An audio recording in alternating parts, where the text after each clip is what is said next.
I think that the woman the earth needs now is strong and soft. So not just strong, soft, strong and soft and resilient. Like we can't just fall over at the first infringement on us. We have to be resilient. We need to be intuitive, awake and aware and in our feminine power with all our senses switched on. We need to be ready and able to respond to the needs of the highest good of all and the planet. And how can we be her? Well, we need to do our inner work, our healing work to build our resilience. We need to be our own midwife.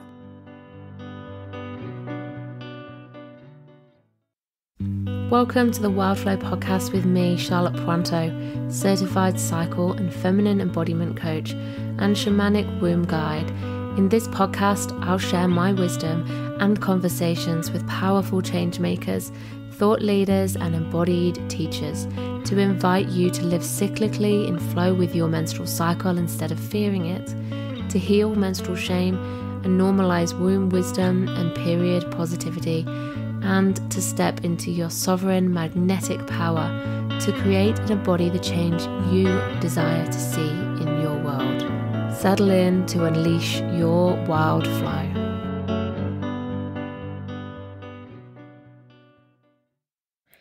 If you're interested in cycle awareness, which I'm guessing you are because you're here listening to this podcast, then you will probably have heard the work of Jane Hardwicke Collings, who founded the School of Shamanic Womancraft. She is one of my incredible teachers, somebody who I've just learnt so much from. She has informed so much of the way that I have my own personal practice, my own spiritual earth-based practice, and also the way of working in the shamanic dimensions, which is about the interconnectedness of all things and owning, recognizing, honoring, nurturing our inner cyclic natures, as well as understanding the importance of rites of passage, how we journey through them, how they imprint us through life, and how we can heal them, reclaim them, as well as set ourselves up for empowered experiences. Jane, I'm just so thrilled, is a guest on Wildflow this week. I'm so thankful that she's come on because, as you can tell, she's somebody who I greatly admire and have really been so inspired by and learnt so much from. And she's here to share with you today about her journey to becoming the woman she is and doing the work that she does today, having left the medical system early on in her career to resist and rebel and to really teach this old way and helping people to reclaim it and to step into their feminine power through the School of Shamanic Womancraft work that she has founded and is teaching, and that I have been journeying with this year on her 4 seasons journey. She's also talking about the phase of life that she's currently in, the Marga phase or the grandmother phase, post-menopause, and she shares on what we can do to prepare ourselves now for a positive, empowering, as easy as possible perimenopause and menopause experience, and then how to step into the gifts and the power of this Marga phase of life. Jane and I talk about what actually happens on the 4 seasons journey because I know it's something that a lot of people are curious to hear about, and she shares how you can attend either an in-person event or do this online now. She's got an online course for it too, and just so much more. We're talking about the system, patriarchy, how to resist, how to step into our own power, the ways that we can stand in our own families, our own communities, and create ripples of change just by ourselves, but also collectively as part of a sisterhood. There's something in this for absolutely everybody, and I know that you're going to love it. So let me introduce you to Jane if you have not heard of her before. Jane Hardwicke Collings is a former home birth midwife, a teacher, writer and menstrual educator. She gives workshops in Australia and internationally on mother and daughter preparation for menstruation, the spiritual practice of menstruation, and the sacred dimensions of pregnancy, birth and menopause. Jane founded and runs the School of Shamanic Womancraft, an international women's mystery school. Settle down. tune in and prepare to be ignited, inspired, and, as she says, to be woken up as a witch that you are. Welcome, the one and only magical woman, Jane Hardwicke Collings, to Wildflow. How are you today? Oh, thank you, Charlotte. I'm very well, thank you.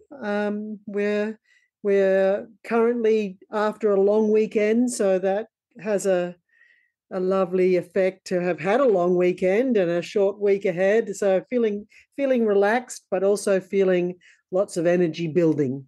Beautiful, beautiful. And I'm also very fresh from the birth altar where I became a grandmother for the fourth time. So I feel like I've got a different kind of pair of glasses on now.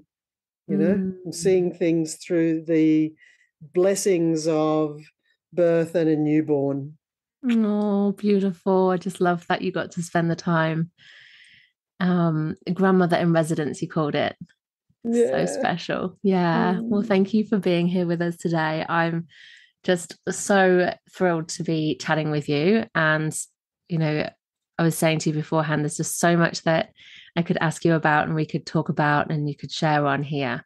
So, yeah, let's just dive in though, as always, with the cycle check-in, just to set us up. So I'm cycle day 4 today, and my my blood is just starting to trickle off a lot more now. It's a lot lighter, and it's I just feel like I'm starting to come out the other side of that deep, dreamy, foggy, like I'm here but not here kind of realm, and just starting to get the first glimpses of this new cycle ahead. Bit of energy, sort of not here yet, but I can sense that it's there, and just starting to get some a bit of inspiration and some lots of visions dropping in, some crazy dreams over the last couple of nights. So I come to you with a foot in my moon cave and a foot just starting to teeter out. Yeah. And how about you, Jane? So in terms of your cycle check-in, what's that look like for you? You're postmenopausal, so how do you connect with your cyclic nature, and what does that look like for you today and feel like to you? Well, I, like everyone who doesn't have a menstrual cycle for whatever reason, my cycle is the lunar cycle, so the cycle of the moon. And we're just past the first quarter. So a little, like a few days ahead of you in terms of where you are in your menstrual cycle. So there's energy rising, and more than anything, I guess at this point in my cycle, the lunar cycle, what I can begin to be aware of are my new moon prayers beginning to take root and grow leaves. So they're coming into being, which is what one would expect of this stage or phase in the lunar cycle. So similar to you in the increasing energy and interest in the outside world, but a few days ahead. So that's my cycle, the lunar cycle. Thanks for sharing that. I love that. I love how much you always say, if you don't have a menstrual cycle right now, you're with the moon, and it just makes it so simple and so easy for people to connect with. Because it's real as well. Like the moon just holds such a powerful force on us, whether we're conscious of it or not. And just to simply say, you're with the moon, you're with the moon.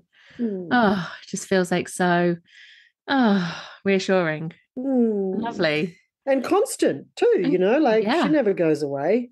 Yeah.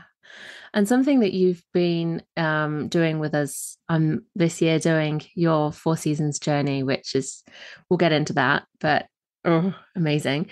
And when we have our gatherings, you always begin it with a cosmic weather report. And Jane, I would be honored if you wanted to share with us what's a cosmic weather report, and what is that for today? Well, I always share it at workshops and gatherings, and in situations like this, I bring my mind to it, because the phase that the moon is in and the season and where in the season that the earth is impact us, whether we pay attention to it or not, just like everything else on Earth is under the influence of the moon and the cycle of the seasons of the Earth. And the point of bringing awareness to it is that the energy of where the moon is and where the Earth is in her cycle of the seasons impacts our experience.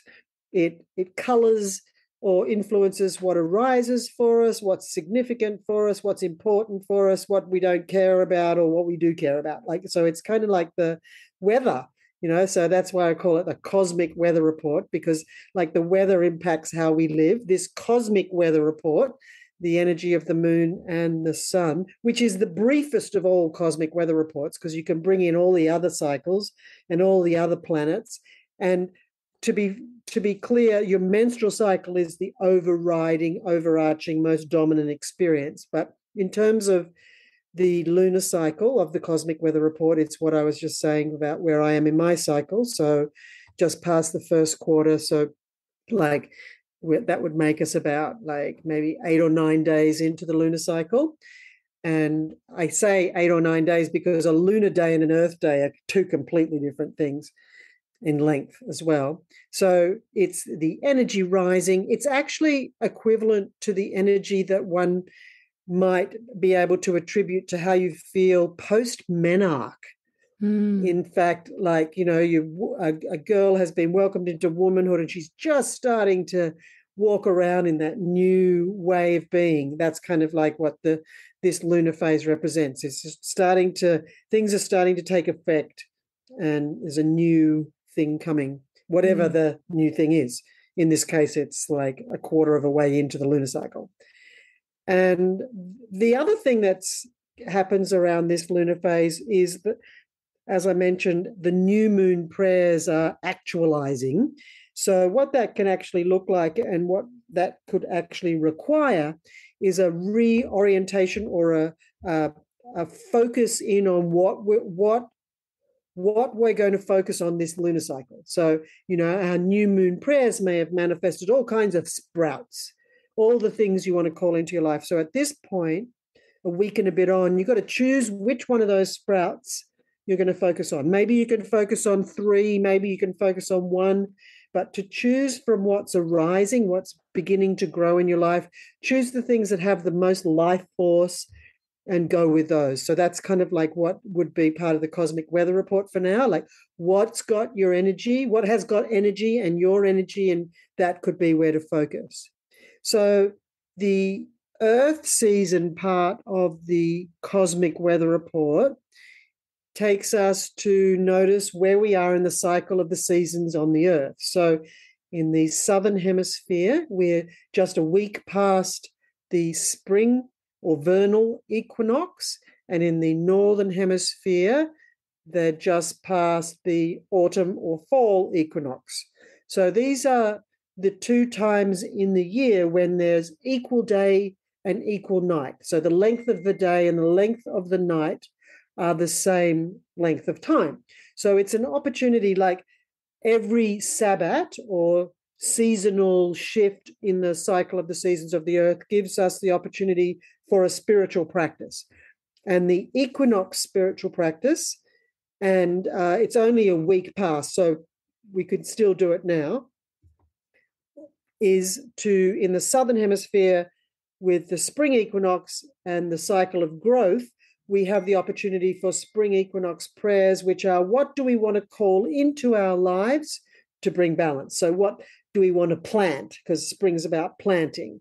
And then for the autumn equinox in the northern hemisphere, when they're in the waning and the autumn headed towards winter, it's what do I need to let go of to bring balance? So that's an example of what I mean by the relevance of the where the Earth is in her cycle of the seasons and where the moon is in her cycle as a cosmic weather report, and the useful information so that we can orient ourselves around what the dominant energies are out there so we can flow with them and do whatever one would do. Long answer to a short question. Sorry. No, it's perfect. Thank you for explaining that, because I think it's something that I really have loved hearing you do. and just really noticing, not just where am I in my own cycle, but what's going on around as well, right here and right now. And like you say, you can go into all the other aspects of planets and blah blah blah, but that just simply just gives you a point in time, and maybe it's the time of day as well, or you've done that as well. So there's all these different layers, but just simply coming to notice where you're at and how that feels for you, and what that means, and like you say, to orient is simple but beautiful. So thanks for sharing that with us, Jane. Yeah. So Jane, you're an incredible person. You've you've got such a fire in you, and I would just love to ask you, what is it that gets you out of bed every day? Like, why is it that you do what you do? What's brought you to be Jane Hardwicke Collings as you are in this moment? Well, I have a mission. I actually have a mission. And that's not that strange, because that's what happens for postmenopausal women. They get a mission if they're open to it and call it to them. So here I am in my postmenopausal mission self. And my mission is to do what I can to help heal the wounded feminine and the wounded masculine of our patriarchal culture, claiming the menstrual cycle, and is my desire to co-create a future where the great, great, great grandchildren will thrive. I want to be a good future ancestor. I want to do what I can there. That's part of my mission. And a way for me, a way that I articulate my mission that really sort of gets my fire really going is that, in summary, my mission is to wake up the witches from the patriarchal slumber spell. Yes. Love that. It speaks to me. It's called me in for sure. Yeah. So you have come from a medical system back in the day. You trained as a midwife in Sydney, and you were working there for a time doing your training. And then after that, you left in resistance to become a home birth midwife. And today we see rates of children being disempowered and feeling underprepared and shamed at their first period. And that those rates are really high. It's so pervasive and everywhere. The rates of birth trauma, particularly in medical settings, are terrifying, particularly post-COVID, it seems. And then I'm hearing a lot about menstrual and gynecological related health issues and mental health diagnoses as well, just going through the roof. It seems to be like we're going potentially backwards, it seems, or maybe I'm just more aware of it now. But what's going on? Why are we in this state that we're in with all of this, physical health issues and stemming from all of this shame and this taboo and this general oppression of women and the feminine? Yeah, right question. So ultimately, what's going on is a process, and actually a cycle, and ultimately an unfolding of where we've come from. So the Buddha is often quoted. I don't know what he exactly said, but we attribute to him the quote that if you want to know why you are where you are, look where you've come from. So where we've come from is a place, is the patriarchy, basically. And maybe we can share with your listeners her story so they can hear the impacts of the patriarchy on the feminine, because that doesn't just mean women, that means the feminine aspect, of which men have a feminine aspect, and it also means the feminine way, which is cycles, and the earth is the feminine. So, like the feminine has been oppressed, suppressed, and all kinds of terrible things throughout this patriarchy. But basically, if we use the maps that people have created to map change, and often they use a pendulum to describe when things shift, and often how the pendulum is described, the shift is described is that the pendulum is as far out in the way it's going as it's going to get. So the worst of the worst shows up in a culture before it shifts. So I'm hoping and guessing that what we are experiencing now are the death throes of the patriarchy. I'm hoping that we are on the cusp of change and death and rebirth. And it's not just happening in health and birth, it's happening in every single sector. Like in agriculture, the earth is being terribly treated and the yield of the vegetables have hardly any nutrients in them. So like education, like education is not what one would want it to be, for example. Healthcare, the health industry, like it's happened, the patriarchal death throes, the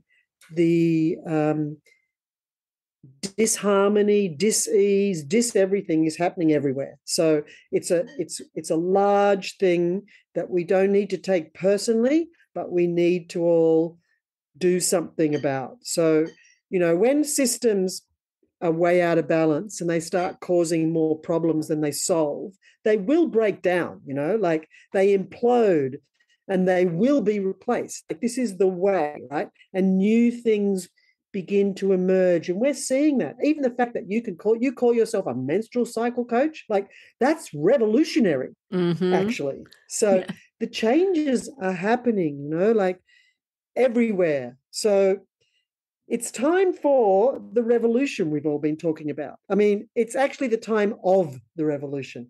What's going on are the death throes of the patriarchy, and the revolution to a different way is ushering that in. Like all we have to do is look what's going on in the world at the moment. The current example of the Iranian women defying the hijab rule, like revolution that we would have wished for, but would that ever happen, for example? Like, and when this, it's all about control, right? And making things be a certain way. And when in nature, when this level of control is used on nature, because nature doesn't do this, right? Nature is diverse and cyclical. But when we control nature, say in like a farming way, and create what's going on in the culture, then basically like the example of that would be a monoculture. And we know how that just messes up everything and requires heaps more intervention with pesticides and hormones and what do you call it, fertilizers with chemicals. So the more control you put over something, think birth while I'm talking, the more interventions are required to, manage it. And so what happens then when soil is fully depleted in a monoculture situation and it gets abandoned, then slowly the wild seeds return, the pioneering seeds, and they sprout. The strongest, most resilient seeds sprout first, and then they feed back the soil, put more nitrogen in, and then the next seeds will come. So, I think that's where we are. And so we must not lose hope. We must trust in the cycle and know that every ending is a new beginning and that nature will have her way. I think that the pandemic photos of people deserting city streets and animals coming back in and things like that, I feel like those images really showed everybody what a mess we're creating. Yeah, absolutely. And when you could see that pollution had just gone and you could see what the earth was doing, just healing and regenerating itself, when we just step back and get out the bloody way and just, that fills me with so much hope, Jane. Thank you. Thanks for sharing that. I love that. And it's so fascinating to me that I've always had this perspective that we're so bogged down in the day-to-day of just all the small stuff that we're sifting through and just survival, and this culture that we've created that means we've got to find money to afford things and go to work and just get through, and then we're looking so down. when you look back up and you zoom back out, you can remember that civilizations rise and fall, and change just keeps happening, and the earth just keeps turning and healing herself. And that's just a beautiful way of reminding me, and I hope everybody, that change is coming, whether we are ready for it or not. I think we are ready, but obviously some are not. So you've been teaching and doing activism for decades, and you've grown an epic body of work with the School of Shamanic Womancraft and all the other work that you've been doing personally as well. And the School of Shamanic Womancraft has been going, is it 13 years about now? Yeah. Amazing. And she's a teenager. Oh, she's at her menarche. She's at her menarche. Oh, that's very special. Very special. So I've been journeying with you this year, and like you said, you're waking the witches. And something else I've heard you say is, your call is about being the women that the earth needs now. Can you give listeners some tangible ways of like what does that mean? But how can we be that woman? How can we, when you feel like you're kind of powerless to do anything, how can we make change by ourselves? Well, be the woman the earth needs now is actually a quote from my teacher, Janine Pavati Baker. So it was her call to action. And she died in 2005. And I had the honor and privilege to learn from her for probably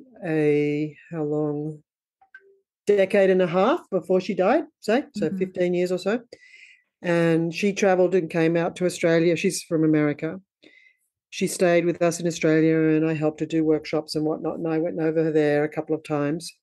And so Be the Woman the Earth Needs Now was something that I used to end a 4 seasons journey on with the call to action. And so now I've just been saying it more because I feel like it's more urgent and that the earth needs a particular kind of women. And what is that for us? So it comes from her, and I actually started.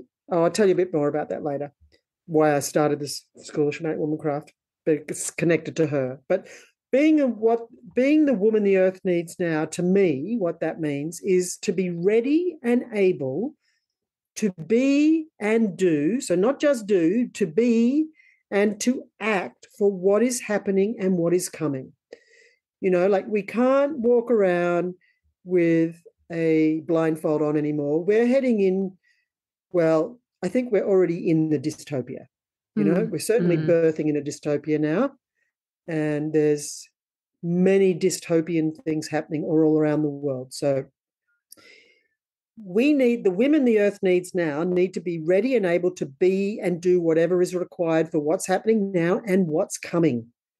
Like there have been lots of movies made about what's coming. We'll now get to see what's coming, but the women the earth needs now need to be ready for that. That's what I think. So I think that the woman the earth needs now is strong and soft. So not just strong, soft, strong and soft and resilient. Like we can't just fall over at the first infringement on us. We have to be resilient. We need to be intuitive, awake and aware and in our feminine power with all our senses switched on. We need to be ready and able to respond to the needs of the highest good of all and the planet. So that's what I think the woman the earth needs now is. And how can we be her? Well, we need to do our inner work. We need to be our own midwife. We need to be our own therapist. And it doesn't mean to do our work on our own, but we need to be witness to ourselves and our processes. We need to understand why we do what we do the way we do it, or why we think what we think, and how to change that if necessary. So doing our inner work, our healing work to build our resilience, because our inner work helps us understand our default behaviors. What we do when we're under stress. We need to know that, and we need to know that that is the result of what we had to do when we were children to survive whatever we had to survive. And also, when we do our inner work, we find out what our own personal superpowers are. And we need to know those so we cannot think, oh, maybe I can do this. We can know that that's our superpower. So that, and I think that the woman the earth needs to, and this is the way to be her, we need to connect with the cycles and with the earth. So we need to reclaim our menstrual cycle and practice the spiritual practice of menstruation. We need to reconnect and practice earth-based spirituality, like by honoring and living according to the cycles. And we need to develop and practice from a growth mindset, as they say in some circles. But basically, what we need to do is be aware of our inner world, our sacred wounds, and our inner wounded child, so that we can be the woman the earth needs now, able to respond rather than just react from a wounded perspective. So the effect this is all going to have is of lots of things, but the healed sisterhood will arise from this, because we've currently been having a very old, effective war tactic imposed upon us, which is called divide and conquer. So women have been divided by getting us to compete against each other, to judge each other, to talk about each other behind our back, all that bullshit crap. And that divides us, and so means we're easily conquered. So part of doing our inner work is to realize that, and then come together as the healed sisterhood. Because could you imagine what would change if we were living a healed sisterhood?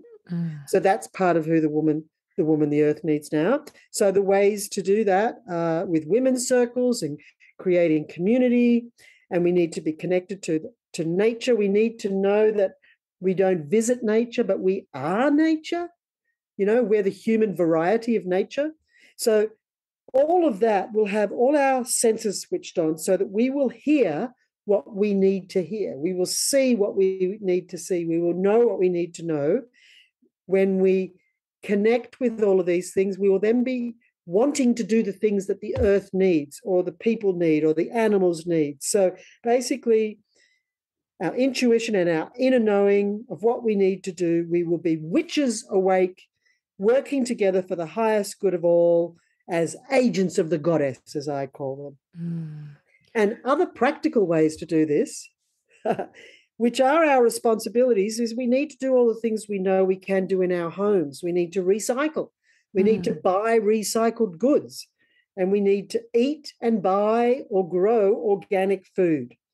And then gather and work together to wake up everybody else and help heal our culture and, as they say, save the planet.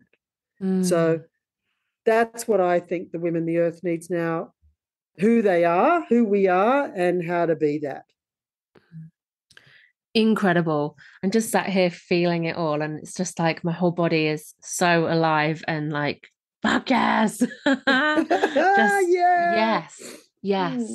And I love that, because, thanks for sharing where that came from, from your teacher, Jeannie Pavada Baker, and then how you've really made that practical, and it's simple, and it's things that we can do easily for ourselves and for each other. It's just that it's almost like it's going back to the old ways. It's just none of this disconnection. And what you said there about the healed sisterhood, it's so special to be in a group of women where you feel like you can just be yourself, like truly who you are, and there's no pretense, there's no judgment. It's that real, healthy, mature, healed, feminine,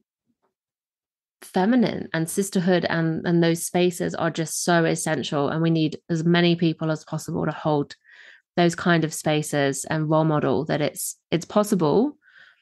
It's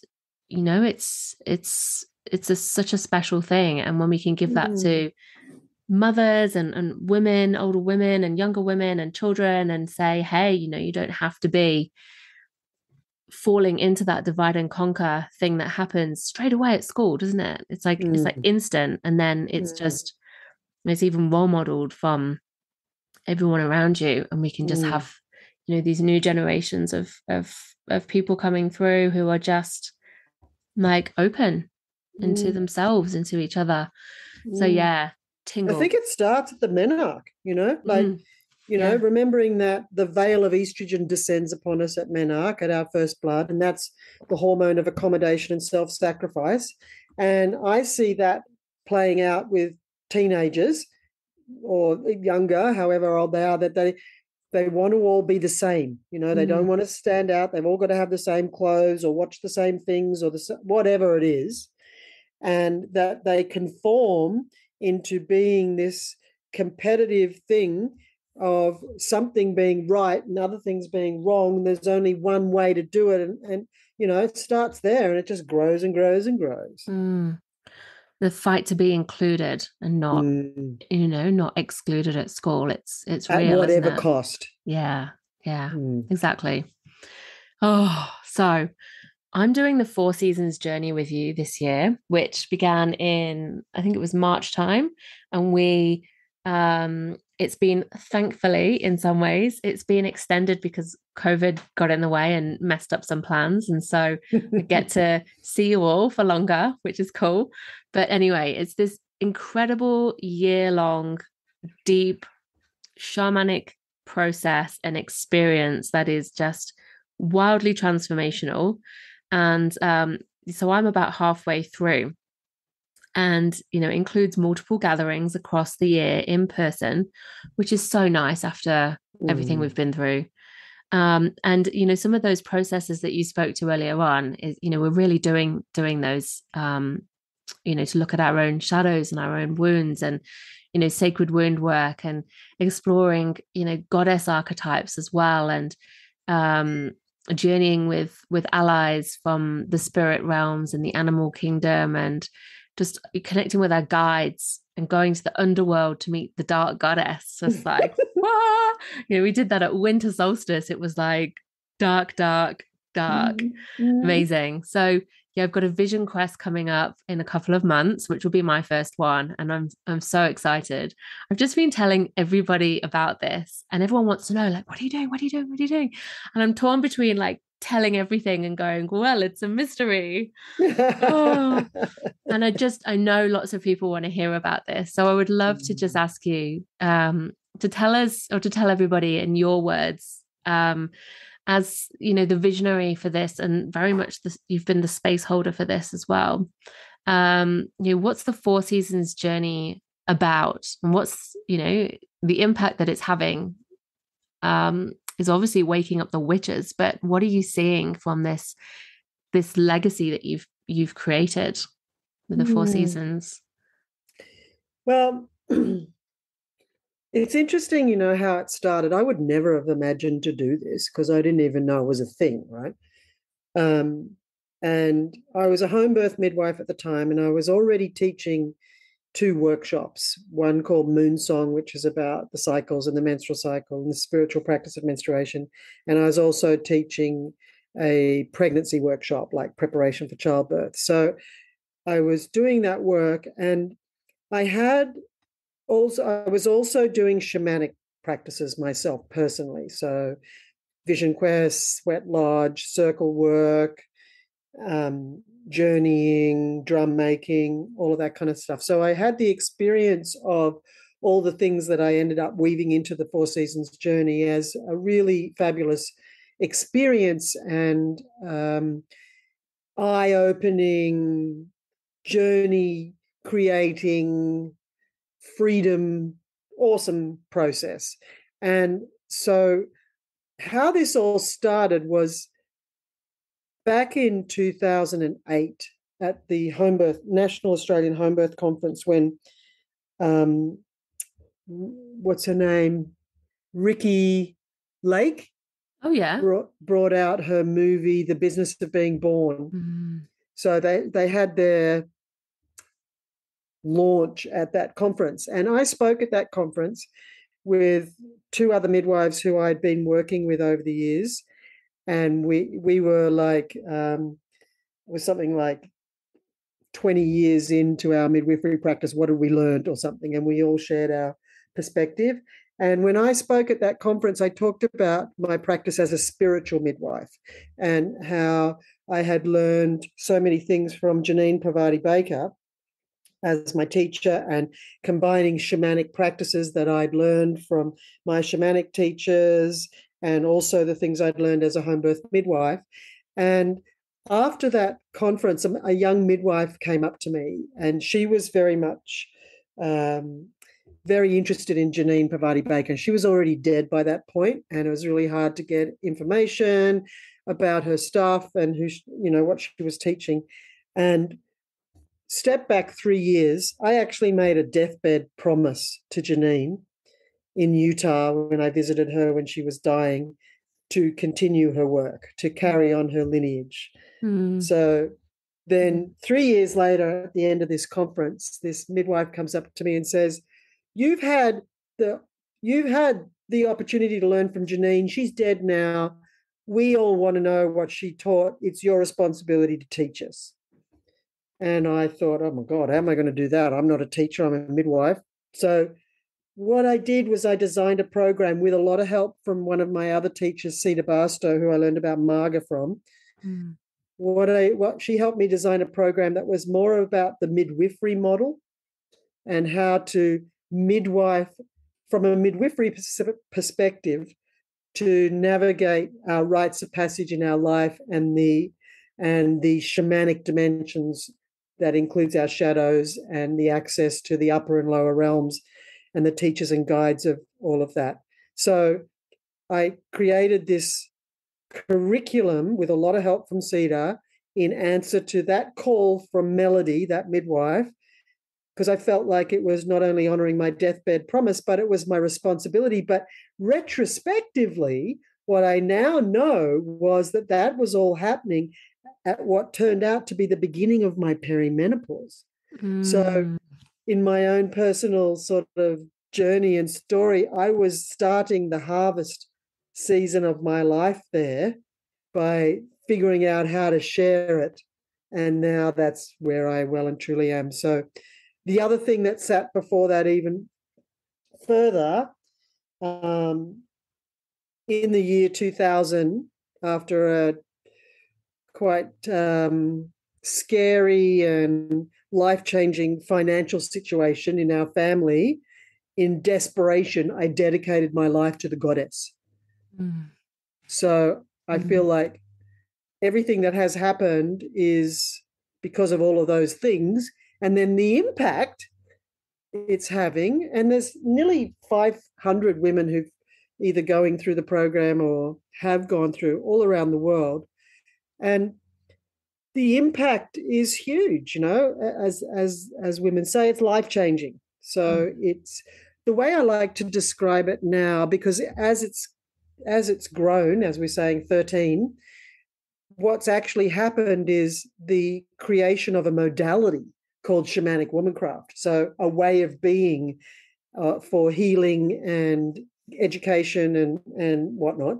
So this modality has been created, which also enables us, those of us who teach it and learn about it, gives us a common language. So we've got this common language and a map. And with a common language and a map, then, we know where to go and how to communicate it. So I feel very honored to have midwifed this entity.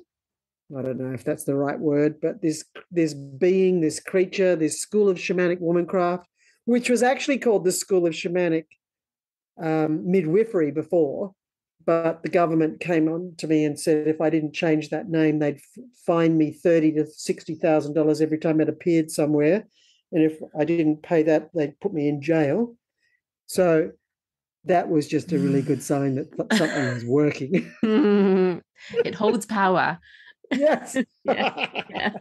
And womancraft was another of Janine's terms as well. So the School of Shamanic Womancraft is very much a continuation of the lineage of Janine Parvati Baker. And Thanks I'm so midwifing much for sharing all of that. Yeah. Yeah, and you've midwifed it, and it is well and truly initiated into her womanhood, I reckon. Yes, Yeah, after yeah. 13 years. Yeah, Mm. so And special. interesting thinking about it from that perspective, the menarche. I was having a conversation the other day with the teachers, the School of Shamanic Womancraft teachers who are going to teach the new online course that the school has now called Earth Woman. And one of the teachers, Maria, was saying, 13, this is her menarche. This is all the eggs going out into the world. Oh, wow.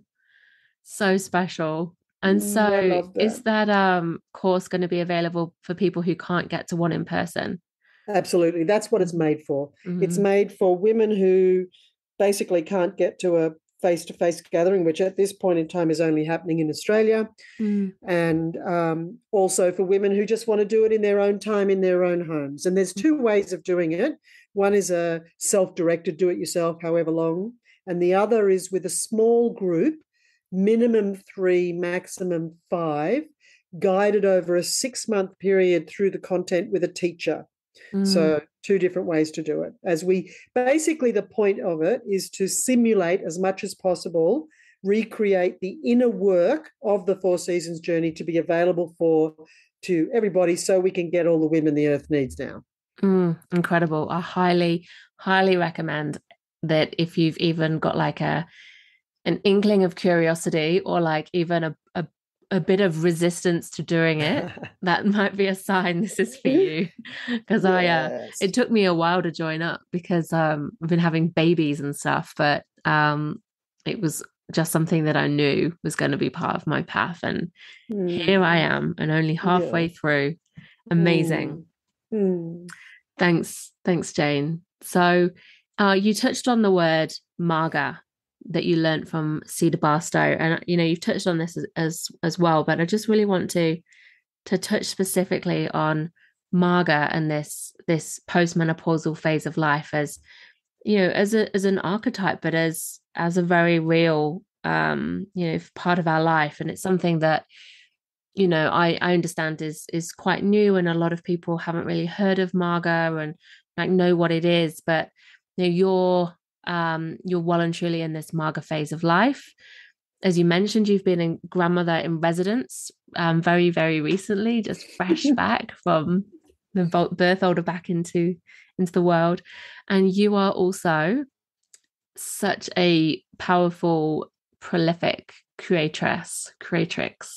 You are always like there's that real, just incredible creative energy that runs through you, and the things that you're putting out into the world are so powerful. So I'd just love to ask you to share with us a bit more about what you have learned and what the marga phase of life is and means to you. Maybe people who are listening who've not heard of marga before can kind of identify with it as well. Yeah. Okay, so basically the marga season of our lives is the season between mother and crone. So after mother and before crone, we have another season. So crone is the winter of our lives, and it's the wise old woman.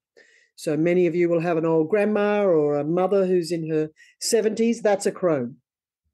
And a mother is from about 25 years old. The mother season is like the summer season of our lives, from about 25 till menopause, whenever that is. Average age is 50, 51.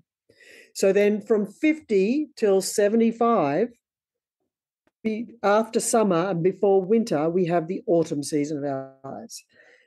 So menopause heralds it, and then it finishes around 75 when we go more inward and slow down even more. So marga is the term that I was taught. There are many other names that people use: queen, enchantress, sovereign woman, Wild grandma, wild woman, boss witch. That's my favorite. Just love that. So basically, I'm going to be using boss witch, by the way. Good. Excellent. Great. So if we think about the earth seasons, then we know what the autumn life season is. So autumn is about harvest and letting go, basically, and the descent. So that's what the postmenopausal or MAGA years are all about letting go, because at menopause, everything changes. I'll talk about that in a sec, but it's a time of harvest. That's the main key word of autumn, harvest. So it's the time when women my age, post-menopause and before 75, need to give back what they've learned. So it's that boss witch, that CEO, that leader teaching or role modeling or whatever, sharing what she's learned, because she's learned it, it's her responsibility. So in the same way that how we give birth when we're birthing babies, how we give births us into the mother the babies come from, into the next version of ourselves. So that's what happens at a rite of passage, right? It turns you into the next version of yourself, the next way you're going to be. That's what happens at menopause too. So the experience that we have around menopause, perimenopause, peri means around, it's a journey, and it takes, like, it can take a decade, and it's a birth and a labor and a birth, and it's kind of a slow becoming, in the same way that we become a woman at menarche. So it's not sort of like bang, you're there. It is if you have a surgical menopause or a chemical menopause. It's definitely everything changes, crash, instant. But with a natural menopause, it's a slower becoming, and it's all about estrogen waning, that hormone of accommodation and sacrifice waning. So the birth process of perimenopause is a journey, and it's a journey that happens in all of the aspects of our lives. So things will change or need to be addressed, renegotiated or dropped or whatever within your relationships, within your work-life balance, say, with your health and your body, with what you eat, how you move or don't, all those things. So everything needs to be attended to and reviewed. Like it's like everything up in the air sort of thing. And then where are you going to land? Now, it's a time, it is a natural process, right? So it's a bit like the birth process. It's something to trust. But then, our culture doesn't even trust birth. So then that hangs over into menopause, and it's like, is it as scary as birth or worse? Probably depends, but something like that. But there's some great quotes that I feel like give some really helpful information about what's going to happen or what is happening or did happen, from Christian Northrup. So she says that it's the mother of all wake-up calls. So you can no longer get away. I remember one mother saying to me after the first Autumn Woman Harvest Queen workshop that I ever did, she said, of the change and what's required, as the orientation moves more around sacrificing yourself to others, more you orient to yourself, like, who am I? What do I need now? She says, oh, I get it. You can't live on Vegemite sandwiches anymore. Like, you have to actually look after yourself. Yeah. Yeah. And so that's going to be just that will be a journey. And so there's that happening everywhere. So as Christian Northrup says, it's the mother of all wake-up calls. And everything that you've swept under the carpet comes out at menopause, so that you don't carry it into the next half of your life. And also that it's the rite of passage designed to heal all the unhealed parts of you.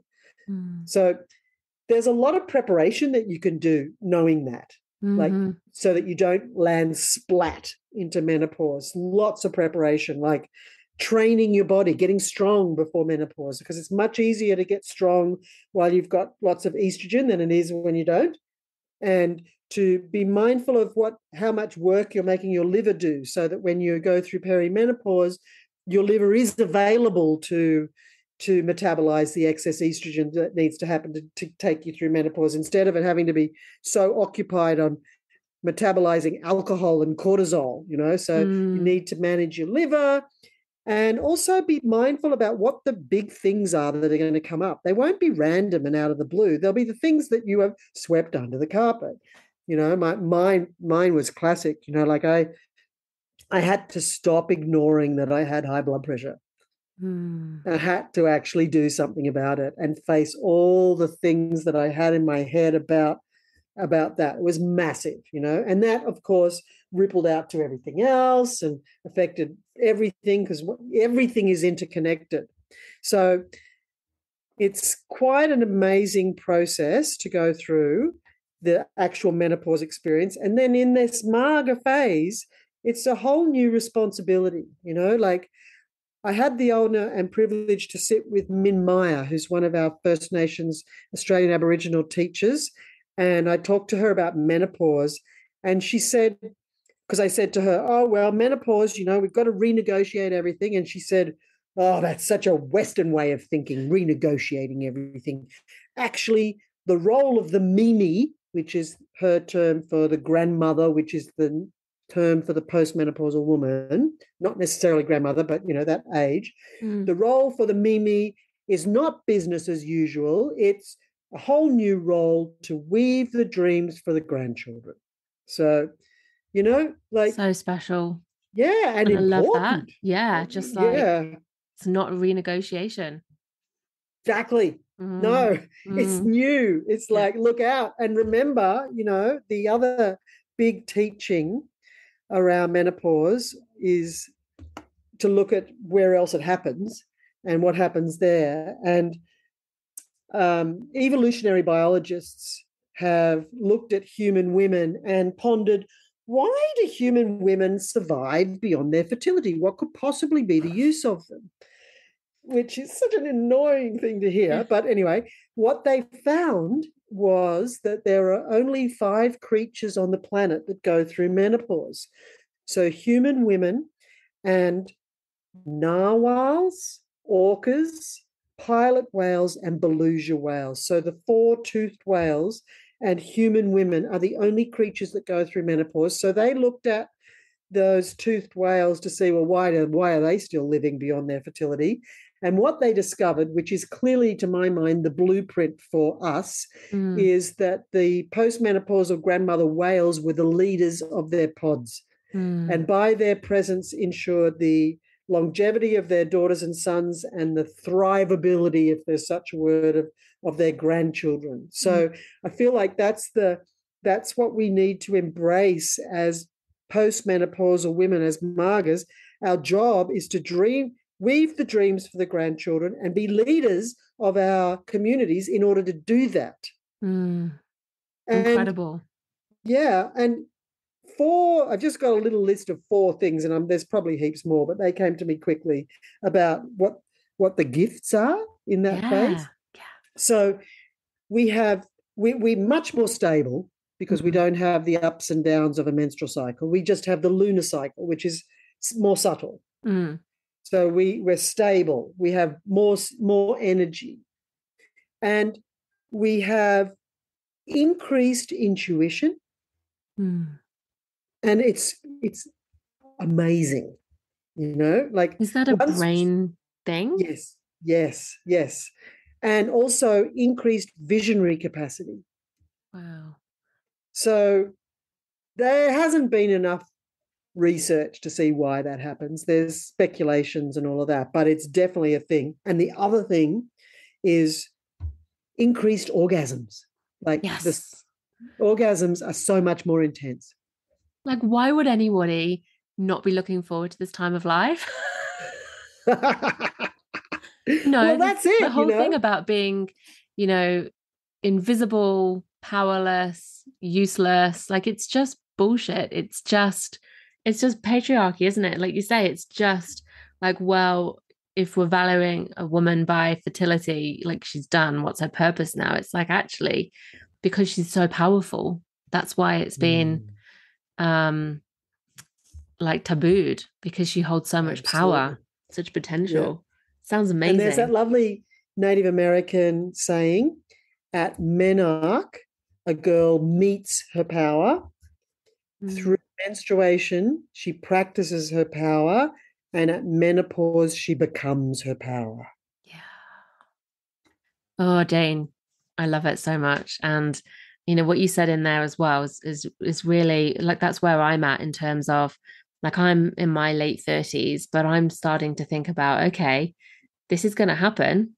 What can I do now so I don't have the, experiences that you hear so much about in the media or, that kind of, you know, the stories you hear, which are, of course, not the like, that's not how everyone experiences it. It's just the horror stories always get the headlines, right? But, there is what you're saying is that there is this way of, preparing yourself and, physically, mentally, spiritually, and paving that way ahead, preparing your body, preparing yourself so that you can be, as you say, worked by the process and come out the other side ready to embrace and claim and just be your power and be that grandmother weaving the dreams and being that leader role that you're really embodying. It's such an inspiration to to see you in action as well and hear from you and be in your energy. I just think that it's incredible leadership what you're offering, but also the way you've put together your workshops and your programs and your books, and you've got so much available to people so that we can take it up and we can do that work. Thank you. Yeah. Yeah. Thank you. So what's next for you? Well, next year I'm not going to be teaching Four Seasons Journeys anymore. That there's a whole wonderful group of teachers that have learned how to teach it with me and each other, guiding them. And so what I want to do is be more available as a grandma next year to help there, because I've had too many years of, oh, sorry, I'm working, I can't come. So I want to be able to come. And I'll keep doing my one-day workshops, and I'm going to teach some 5-day shamanic womancraft retreats and do more online workshops. And we've got the Earth Woman e-course that we just spoke about before happening. And very, very soon, my long time coming app is going to be born, which is called the Spinning Wheels app, which is going to be all about the wisdom of the cycles and a period tracking app. And I want to finish writing a book that I've been gestating for a long time called Birthing with the Goddess. Ooh. Can't wait, Jane. Can't wait. And I'm really excited about your app as well, because I've tried so many and I just can't get one that encapsulates, all of the seasons and the cycles and, in that way that you teach. And I just know that it's going to be incredible. I can't wait to get my hands on it. So it's very soon. It's nearly born. Nearly born. Crowning. Crowning. Ring of fire. Breathe. Amazing. So, Jane, you're calling in the witches. Call them in. Where can people find you? And you've shared, you've got so many offerings. There's something for everybody who wants to explore, whether it's pregnancy, whether it's cycle work, whether it's menopause work, or this deeper shamanic work as well. Where can we find you? So I have a website, janehardwickecollings.com, and I've written lots of little articles on there. So type in a keyword and see what comes up. And on my website are also my e-courses that I've created and the books that I've written. And there's the School of Shamanic Womancraft that we've been talking about. She's got her own website, schoolofshamanicwomancraft.com. And that's a place where women can have private sessions with teachers as well about all this, using the modality of shamanic womancraft. And I'm very active on social media. I give a lot of information on social media. And so Instagram and Facebook, I'm not on any of the others.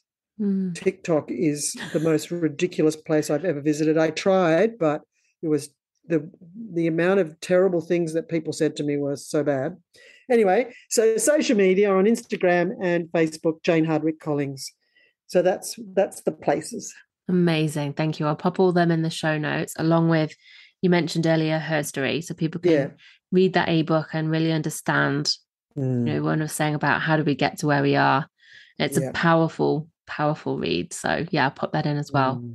Thank you so much, Jane. Just so grateful for your time to be here with us and to share with us. And you know, I'm personally really excited to see you again in a couple of months. It sort of can't come soon enough. I'm ready to vision quest. Thank you. Thank you so much for inviting me here. Thank you so much for listening in. If you're loving this podcast and you'd love to help me spread the wisdom shared, please leave a review or rating, or share this with somebody who you think would love to listen in. I'm really passionate about creating ripples of change and getting this information to more women, girls, and people with a cycle so that they can reclaim their cyclic natures too. And if you'd love to dive in deeper with learning more about how to connect with your cycle and rites of passages, come and join our free Wild Flow Circle community, or choose a course and learn with me on my online learning hub. All the links are in the show notes. And until next time, be well and go with the flow of your cyclic nature.